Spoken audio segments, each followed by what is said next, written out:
Miss হবে না আপনার পছন্দের টিভি শো। দেখুন জি5 অ্যাপে একদম ফ্রি। আচ্ছা, তোর কি ব্যাপার বলতো?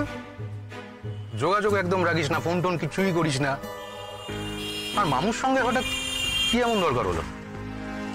তুই কি কোনো ঝামেলায় আছিস নাকি?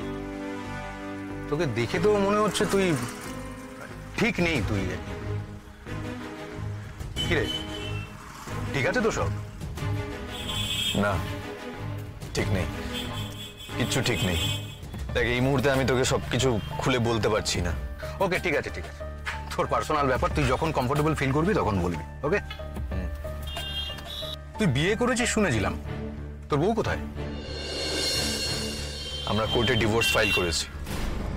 কি বলছিস রে? সরি অনির্বাণ, আমি জানতাম না। সরি বলছিস কেন?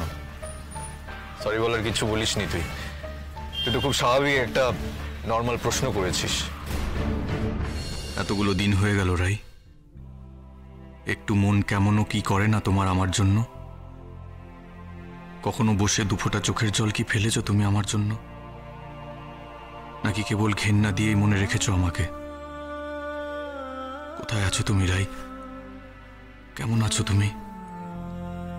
আমার জন্যই কি নিজের চেনা পরিবেশে ফিরে আসছো না? একরাশ অভিমান নিয়ে নিজেকে এভাবে দূরে সরিয়ে রেখে দিলে? এই যে কত দূর রান্না? গেস্টরা কিন্তু সবাই আধ ঘন্টার মধ্যে চলে আসবে। আমরা একেবারে রেডি। তোমার গেস্ট 10 মিনিটের মধ্যে ঢুকলো, কোনো অসুবিধা নেই। আচ্ছা শোনো শোনো, তোমার এই বোন, হ্যাঁ তোমার এই বোন সাথে একাই 100, আমাদেরকে একটা কাজ করতে দেয়নি জানো, সবটা নিজে করছে, সবটা। বাহ, আর তোমরা দুই বউ সেখানে আড্ডা জুড়ে দিয়েছো। না বেচারিকে তো হেল্প তো করতে পারো তোমরা। না না বড়দা, একদম বড়দির কথা বিশ্বাস করো না। আমি তো কিছুই করিনি, সবকিছু ওরা দুজনেই করেছে। এই ইলিশটাই এখন শুধু। এই ইলিশটাই মানে? আর এই যে কাটা বাছা ধোয়া এই সমস্ত কিছুতে যে তুমি আমাদেরকে হেল্প করলে, সেটাকে বলবে? হ্যাঁ আচ্ছা আচ্ছা ঠিক আছে, এখন গেস্ট আসছে, এখন গৃহযুদ্ধটা স্থগিত থাক। হ্যাঁ বড়দা, তোমার কাছে আমার একটা রিকোয়েস্ট আছে। জানি তুমি গেস্টদের সামনে যাবে না, তাই তো? বড় বৌদি তোমায় বলেছে, তাই না? হ্যাঁ বলেছি তো।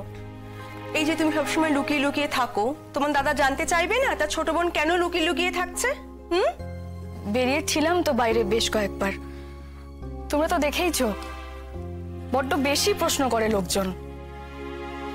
আসলে আমার মতো স্মৃতিহারা মানুষ কেউ কখনো দেখেনি তো, তাই কৌতূহলটাও একটু বেশি। সব মিলিয়ে আমার ভালো লাগে না বাইরে যেতে। অনামিকা, দেখো, তাদের মধ্যেই হয়তো কেউ তোমার আত্মীয় পরিচিত বা বন্ধু বেরিয়ে যেতে পারে, তাই না? আর সেই সূত্র ধরেই তুমি তোমার অতীতকে খুঁজে পেতে পারো। বুঝতে পেরেছি, তোমরা তার মানে আমাকে তাড়িয়ে দিতে চাইছো, তাই তো? এই মা, তা কেন? দেখেছো দাদা ভাই, অনামিকা কেমন আমাদের ভুল বুঝছে। তোমাকে আমি বাড়ি থেকে তাড়াবো বলে বোন বলে রেখেছি? এরকমটা একদম ভাববে না। আমরা সবাই শুধু চাই যে তুমি তোমার প্রিয়জনদের কাছে খুব তাড়াতাড়ি পৌঁছে যাও। ঠিক আছে, তোমাকে বেরোতে হবে না। আরে বাবা, গেস্টদের আসতে তো এখন অনেকটা দেরি আছে।